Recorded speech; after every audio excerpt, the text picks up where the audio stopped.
Hi, my name is Peter Chappell, and I'm one of the founders of Source Medicine. And I've been working on how to treat chronic diseases in the West using what we've now called source resonances. And I've been working on this now for a couple of decades, really. And I have a contribution to make to the treatment of cancer. So I've run a clinic this year treating people with cancer. And I've come to a few conclusions. I have to say that these patients were people who self-referred themselves to me, having been introduced to me, and they'd already tried the conventional treatments for cancer, chemotherapy, radiation. They'd already had lots of relapses, and that they'd also tried all sorts of holistic medicine, including especially attentions to diet and exercise, and were looking after themselves as best they could, and even serious fasting or serious dietary controls, and certainly trying to detox themselves by various methods. So these were people striving to get better, but actually failing, and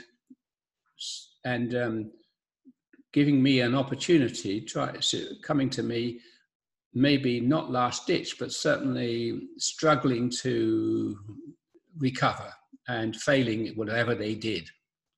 So these are my beginning summaries of what I found. And so I'm making a series of very short videos you can watch on YouTube to understand my point of view. So the first thing I observed with cancer is that the people that came to me, they hadn't dealt with the core issues that were driving the cancer in a way that, because, well, first of all, conventional medicine doesn't recognize the driving forces of cancer. It only recognizes the name cancer and what its very conservative approach is. And on that respect, I want to say something about the word cancer. I think there's a fundamental misunderstanding about the nature of chronic disease in the West. And chronic diseases in the West are given labels that seem to be meaningful, but they're not really meaningful. They're not a diagnosis in the term of, let's say, Ebola is a diagnosis, or influenza is a diagnosis, where there is a germ, a virus or a bacteria, and it causes what's happening. No, it's not like that. It's not a contagious disease, and it's not a disease. None of these names, like high blood pressure, diabetes, cancer, mean anything other than an outcome of a process of things that have been gradually going wrong. They're not caused by any external agent that's been acquired.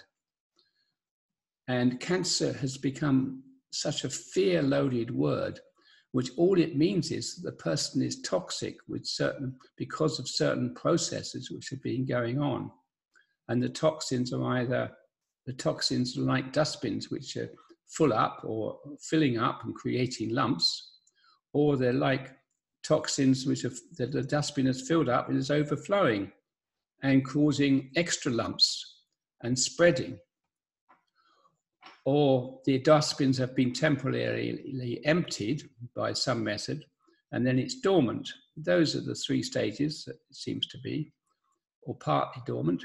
And so that's the first point I want to make, that actually the word cancer is a misunderstanding and a misuse, and it adds to the problem of what's wrong with the person and sheds no light on how they got there.